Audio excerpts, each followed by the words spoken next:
Halo semuanya, perkenalkan saya Muhammad Aulia. Pada kesempatan kali ini, pada video kali ini, saya akan menjelaskan sedikit tentang teori kepribadian yang menarik dari seorang psikolog terkenal, yaitu Carl Rogers. Di sini saya akan membahas berbagai aspek dalam teori kepribadian Rogers, mulai dari biografinya, konsep-konsep utama seperti self, konsep diri, incongruence, positive regards, dan client-centered therapy. Jadi, tanpa berlama-lama lagi, mari kita mulai. Carl Rogers lahir pada tanggal 8 Januari 1902 di Oak Park, Illinois, Amerika Serikat. Dia tumbuh dalam keluarga yang sangat religius dan minatnya dalam agama mempengaruhi pandangannya terhadap kehidupan dan manusia. Rogers memperoleh gelar sarjananya dari University of Wisconsin pada tahun 1924. Namun ketika dia memasuki seminari, minatnya beralih ke bidang psikologi. Rogers menerima gelar PhD dalam psikologi dari Columbia University pada tahun 1931. Dia kemudian bekerja di University of Rochester dan Ohio State University, di mana dia mengembangkan gagasan-gagasannya yang mengubah dunia psikologi. Salah satu konsep utama dalam teori kepribadian Rogers adalah konsep self, di mana Rogers percaya bahwa self merupakan inti dari kepribadian seseorang. Self adalah persepsi individu tentang dirinya sendiri, termasuk nilai-nilai, keyakinan, dan tujuan hidupnya. Rogers mengungkapkan bahwa individu cenderung berusaha untuk menjadi konsisten dengan self mereka yang ideal. Ketika individu mengalami ketidaksesuaian antara self ideal dan self aktual, maka timbullah ketegangan atau incongruence. Incongruence terjadi ketika ada ketidaksesuaian antara apa yang dirasakan dan dipahami oleh individu tentang dirinya sendiri dengan kenyataan atau pengalaman hidupnya. Rogers berpendapat bahwa incongruence merupakan sumber utama masalah psikologis dan emosional. Individu yang mengalami incongruence mungkin merasa tidak puas, cemas, atau bahkan mengalami kecemasan yang mendalam. Rogers percaya bahwa untuk mencapai kesehatan psikologis, individu harus berusaha mengurangi incongruence dan mencapai congruence atau kesesuaian antara self ideal dan self aktual. Rogers juga menekankan pentingnya positive regard atau penerimaan positif terhadap individu. Positive regard merupakan penghargaan, penerimaan, dan cinta tanpa syarat yang diberikan kepada individu. Rogers berpendapat bahwa positive regard dari orang lain membantu individu dalam mengembangkan konsep diri yang positif.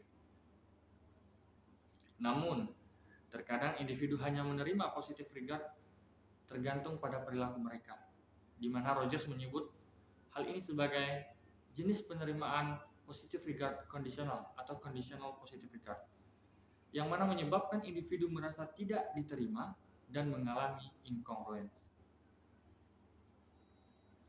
Salah satu kontribusi terbesar Carl Rogers dalam bidang psikologi adalah pengembangan client-centered therapy atau terapi yang berfokus pada klien.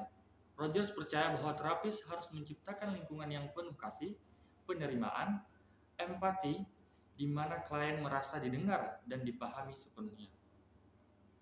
Dalam client-centered terapi, terapis tidak memberikan saran atau interpretasi langsung kepada klien. Sebaliknya, terapis bertindak sebagai fasilitator yang membantu klien menjelajahi dan memahami pengalaman mereka sendiri. Terapis menggunakan pendekatan non-direktif, yang berarti klien memiliki peran aktif dalam proses terapi dan menemukan solusi mereka sendiri. Rogers percaya bahwa dalam lingkungan yang mendukung ini, klien dapat mencapai pertumbuhan pribadi dan mengembangkan potensi mereka yang sebenarnya. Terapi berpusat pada klien ini juga menekankan pentingnya kehadiran terapis yang otentik, tulus, dan tidak menghakimi. Meskipun teori kepribadian Carl Rogers mendapat pengakuan yang luas, ada beberapa kritik terhadap pendekatannya. Salah satu kritik utama adalah kurangnya struktur dalam terapi client-centered terapi. Beberapa ahli berpendapat bahwa pendekatan non-direktif dapat membingungkan klien dan memperlambat proses perubahan.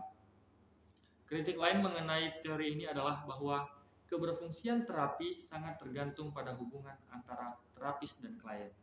Jika terapis tidak memenuhi syarat-syarat penting seperti empati, kesadaran diri, dan penerimaan tanpa syarat atau unconditional positive regard, maka terapi mungkin tidak efektif. Selain itu, beberapa ahli berpendapat bahwa pendekatan Rogers terlalu idealis dan tidak mempertimbangkan faktor-faktor sosial, budaya, dan lingkungan yang juga mempengaruhi kepribadian seseorang. Meskipun mendapatkan kritikan, teori kepribadian Carl Rogers dan pendekatan client-centered terapinya tetap memiliki dampak yang signifikan dalam bidang psikologi. Pendekatan ini menekankan pentingnya penerimaan, empati, dan pengertian terhadap klien, serta mengakui peran aktif klien dalam proses perubahan. Dalam teori Rogers, kesehatan psikologis dicapai ketika individu mencapai kongruens antara self-ideal dan self-aktual, dan menerima positive regard tanpa syarat. Meskipun tidak sempurna, konsep-konsep ini tetap memberikan wawasan berharga tentang kepribadian dan pertumbuhan manusia. Itulah penjelasan singkat tentang teori kepribadian dari Carl Rogers. Saya berharap dengan video ini dapat memberikan pemahaman yang lebih baik tentang konsep-konsep penting seperti self, incongruence, positive regards, dan client-centered therapy yang sudah disampaikan tadi. Terima kasih telah menonton dan menyimak video ini hingga selesai, dan sampai jumpa di video berikutnya.